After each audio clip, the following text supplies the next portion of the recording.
Hello guys, welcome back to the channel, welcome back to the garage. So I want to start off this video by saying thank you to you guys. Appreciate all the support with the problems we're currently having with Caitlin.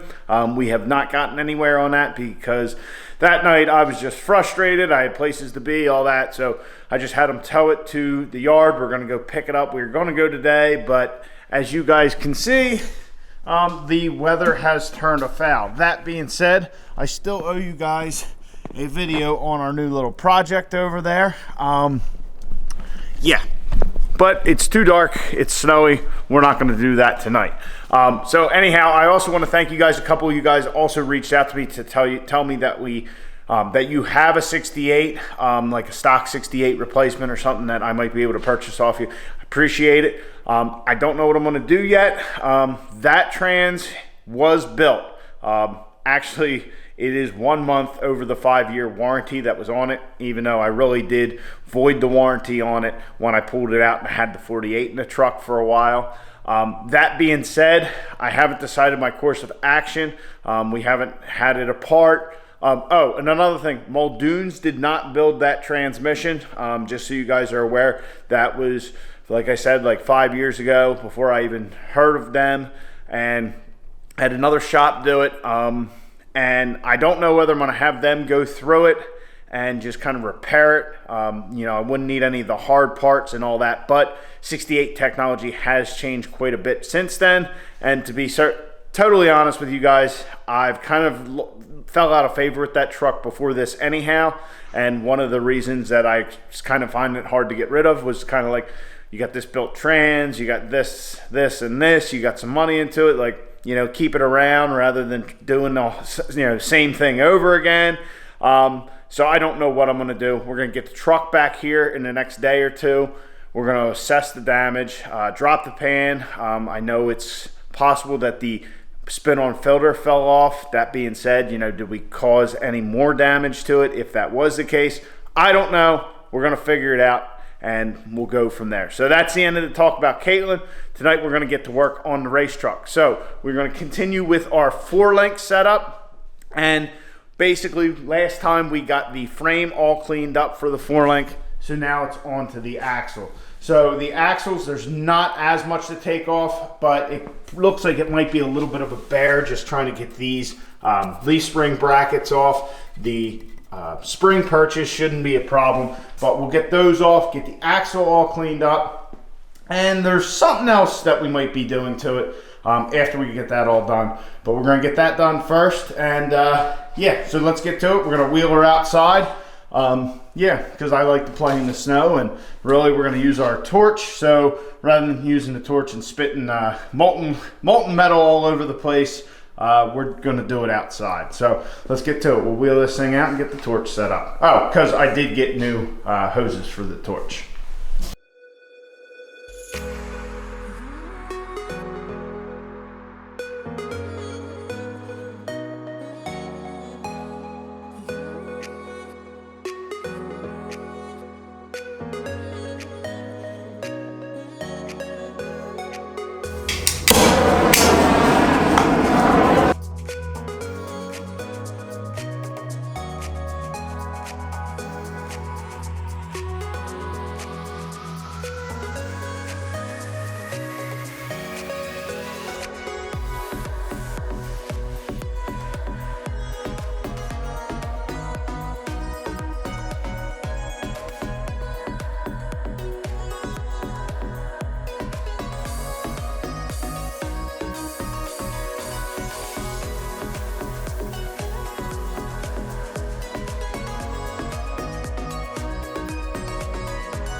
All right, so all of our bracketry's off, as you guys can see here.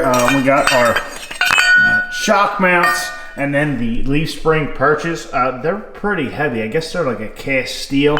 And I got our axles cleaned up. As you can see, I cleaned the whole axle tube up. Also, when I was trying to get the leaf perches off, I really couldn't get in there right with the torch and cut it right, and I actually found the grinder to be a little bit better way to do it. This one, I just kept trying to use the torch and it wasn't working, and then on the other side, I just used the grinder and it came pretty well right off. So I got all axle tubes all cleaned up, just so wherever we are on the axle, we're good for our brackets for our 4-link kit here, which you can see I already have in half. But we're going to do some more work to the axle tonight. So as you can see, the axles are cleaned up, but so is the center section. So we're actually going to weld our axle tubes to the center section. They're just held together with these plug welds, which under normal use is fine, but we're going to be kind of pushing this thing to its limits and all that. So it's just a simple precaution. Off-roaders do this, sled pullers do this. The things that I found, what we're going to do is we're actually going to drain the oil out of it, so we don't have to worry about like having a little internal fire there. Not that I think it'll really be an issue, but hey, we could use an oil change anyway. It's not going to hurt. But we're also going to preheat the weld area. We're going to preheat this, I think, like 350, 400 degrees, like it's a turkey or something. And then when we go to weld it, I'm going to weld one section, flip over, weld another, weld like 4 spots, and then we'll power weld around it. Then once that's done, what we're going to do is we got to cool it slowly, because this is like a cast steel. So what we'll do is we'll just take our fire blanket and wrap it around the axle. Now I was using this fire blanket to make sure we didn't get our, didn't pop the tires or anything like that when we were using the torch, which ended up making it wet with all the snow and all. So I actually brought it in here and hung it on the frame and dried it off with the torch. So we'll get this thing drained, we'll get the torch out, heat everything up, and get the welding.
Well, we're all welded up. I started on this side and had the fire blanket wrapped around it. It is still warm. I'm going to find something else to wrap around it just for the final cooling.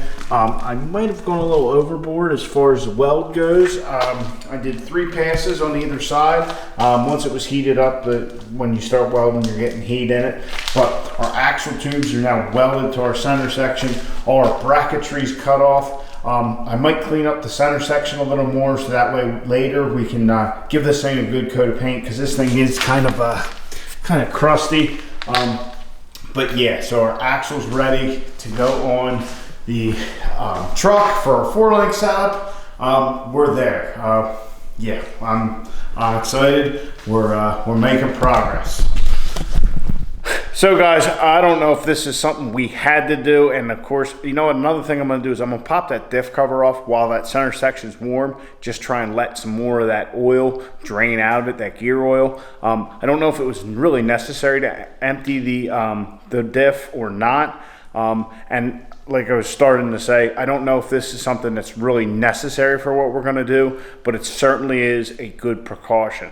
While it's out, while we have access to it, now we shouldn't have to worry about it. If that thing, you know, if that center section wants to go a different way, those axle tubes, even with the welds, well, then we're doing something pretty hardcore. But anyway, like I said, it was out and we had the full access to it, so you'd kind of be foolish not to go about it. So our axle's all welded up. Like I said, I might prepare it for some more paint and all that, and then we are ready to stick it under the frame, get our 4-link setup done, get it, you know, all tacked in, and then power welded. We almost got this thing 4-linked.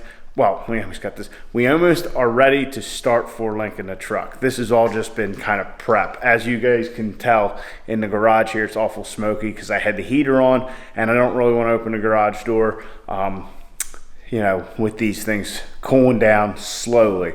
So anyway, guys, I hope you enjoyed. Please like the video, subscribe to the channel, hit that little bell notification icon.